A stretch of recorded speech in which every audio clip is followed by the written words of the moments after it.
Bonjour chère communauté, aujourd'hui pour la 3e heure du thé avec Rodolphe, j'ai le plaisir de vous parler des viennoiseries du célèbre pâtissier Cédric Grolet. Regardez comme ce sont de très belles viennoiseries. Voilà. Donc aujourd'hui, on va parler beauté, on va parler produits de coloration naturels, végétal versus produits chimiques et tout en dégustant donc ces sublimes pâtisseries signées Cédric Grolet et mon thé Pouka Love à base de camomille et de rose. Je vous parlerai du coup de tous ces produits naturels. Notre rôle chez Rodolphe & Co, c'est d'apporter un fort taux de naturalité tout en ayant de la performance. Donc, il était essentiel pour nous de travailler la coloration végétale, mais également une nouvelle forme de coloration, la coloration minérale. Tout d'abord, il faut comprendre comment fonctionne une coloration. La prise sur le cheveu blanc, l'éclaircissement éventuel par la coloration. Donc en coloration chimique, on utilise donc des pigments mélangés à une base ammoniacale, donc à pH basique, alcalin. À cela, on y ajoute finalement donc un activateur, un oxydant donc, qui contient de l'eau oxygénée, donc du peroxyde d'hydrogène. Tout ça, en fait, en mélange, crée ce qu'on appelle une oxydoréduction et qui permet donc de pénétrer la fibre capillaire, de la transformer durablement. C'est ce qu'on appelle la coloration permanente. La coloration permanente, du coup, a énormément d'avantages au niveau coloriel. On peut apporter vraiment toutes les couleurs qu'on veut puisqu'on utilise de la chimie pour pouvoir apporter ces pigments. La chimie également intervient pour l'éclaircissement de cette même couleur, donc c'est assez simple de pouvoir réaliser aussi tout ce qu'on souhaite. Mais on rentre effectivement donc dans le cas d'une coloration de synthèse, coloration potentiellement quand même dangereuse et cancérigène pour la santé, dangereuse pour l'environnement aussi, notamment pour les eaux usées. Donc beaucoup d'eau déversées sont quand même toxiques et ne sont pas recyclées à 100%. Donc, il y a aussi cet impact environnemental fort. La coloration dite temporaire, voilà, ce sont des colorations où on utilise des pigments d'origine synthétique également, mais sans oxygéner. C'est-à-dire qu'il n'y a pas de pH alcalin, il n'y a pas d'oxydoréduction, on va venir couvrir l'écaille du cheveu. Donc, à partir de là, on est sur une coloration qui ne pénètre pas. Donc, beaucoup moins dangereuse par rapport à ça, mais les pigments sont quand même de synthèse et peuvent irriter le cuir chevelu, apporter des démangeaisons et voire même donc des allergies. Voilà. Après, il y a une coloration que nous, on a beaucoup travaillé donc, chez Rodolphe & Co, qui est la coloration minérale. Donc en fait, la coloration minérale est une gamme, un esprit de coloration où on y intègre donc une base green, c'est-à-dire une base naturelle et bio, donc une crème, donc avec des ingrédients végétaux, des beurres, des huiles, des actifs minéraux, parce qu'effectivement nous on utilise aussi beaucoup donc le minéral, donc avec des argiles, avec de l'arginine, avec de la nacre de Bretagne, de la poudre de diamant. Donc c'est tous ces ingrédients là qui font effectivement donc la structure même de cette couleur. Et on y ajoute un colorant. Donc par contre ce colorant n'est pas naturel, hein. C'est un colorant qu'on appelle chez nous le TDS, qui est donc un colorant qui s'oxyde mais sans pénétrer la fibre capillaire, puisqu'on nous utilisons pas d'ammoniac ni de dérivé d'ammoniac, le fameux éthanolamine ou ammoniac, donc MEA-DEA. Donc à partir de là, on peut effectivement avoir une coloration qui va rester sur le cheveu, qui sera naturelle entre 95 et 97%, donc on est vraiment sur quelque chose de hautement naturel. Ça ne pénètre pas ni la fibre capillaire ni la cellule du cuir chevelu. Par contre, pas d'éclaircissement possible, puisque pas d'ammoniac, pas d'éclaircissement, pas d'ouverture des écailles, donc c'est aussi la limite donc, du naturel.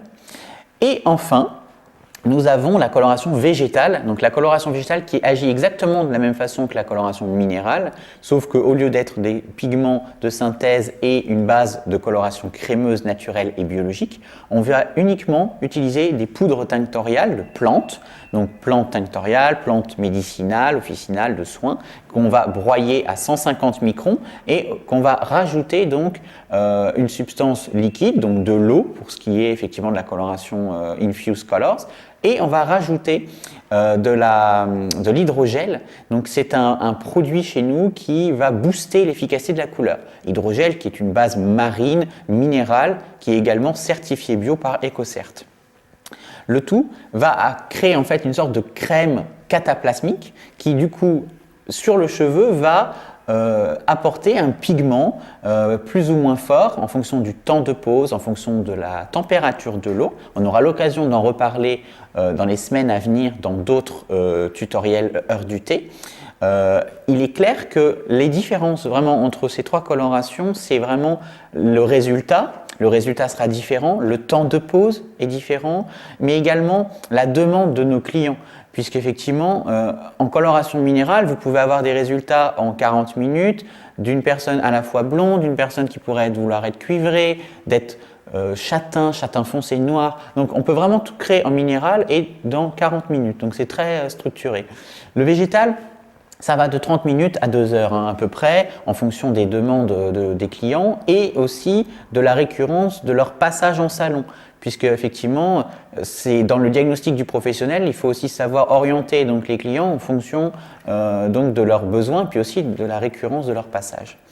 Enfin, la coloration chimique, qui est la coloration plus largement utilisée donc dans les salons de coiffure et également dans le commerce, ont donc cet intérêt effectivement du résultat en parfois moins d'une demi-heure, un résultat qui est durable effectivement sur le cheveu, mais l'inconvénient donc d'un produit chimique, d'un produit aussi qui agresse les cheveux, donc qui vont aussi endommager la fibre capillaire pour les cheveux fragiles, les cheveux fins, les cheveux gros et secs par exemple aussi vont casser plus rapidement. Et puis effectivement, il y a aussi donc cet impact environnemental fort qui, je pense aujourd'hui, on se sent tous concernés par cet impact environnemental et on veut tous essayer de sortir de cette crise sanitaire et cette crise environnementale. Donc à partir de là, il est important pour nous d'avoir des gestes forts et orientés en fonction des désirs de chacun.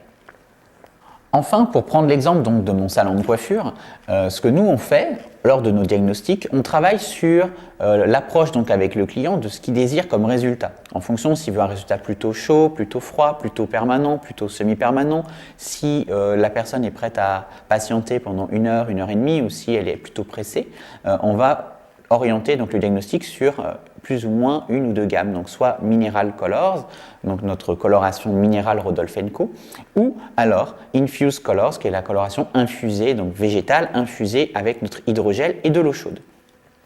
Donc, une fois qu'on a fait ce diagnostic, on va aussi travailler donc sur le reflet. Et donc le reflet en fonction, donc en végétal comme en minéral, il y a beaucoup de spécificités. Les coiffeurs qui nous regardent aujourd'hui, mais qui nous connaissent également par la formation et l'utilisation des produits, savent qu'effectivement, Mineral Colors et Infused Colors, il y a aussi on va dire tout un protocole d'utilisation, donc avec des mélanges précis de bases, de reflets et d'apports de couverture supplémentaires lorsqu'il y a des cheveux blancs difficiles, que ce soit en minéral ou en végétal. Il y a quand même une complexité, il y a de la formation, il y a de l'information à avoir et aussi à communiquer à sa cliente.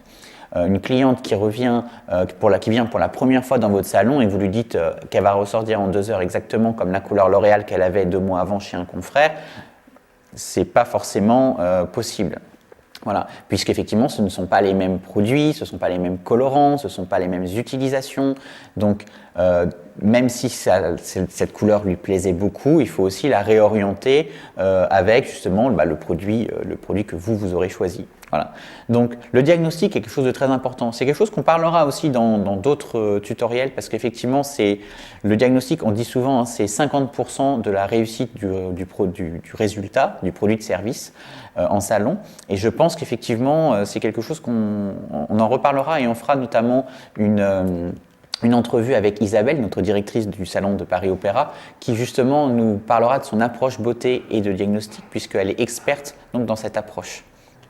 Voilà, sur ce, je vous souhaite à tous et à toutes une excellente journée. J'espère que vous avez pu vous informer davantage sur les différents produits et services que nous proposons et que la coloration propose aux consommateurs, consommatrices. J'ai le plaisir de vous retrouver la semaine prochaine pour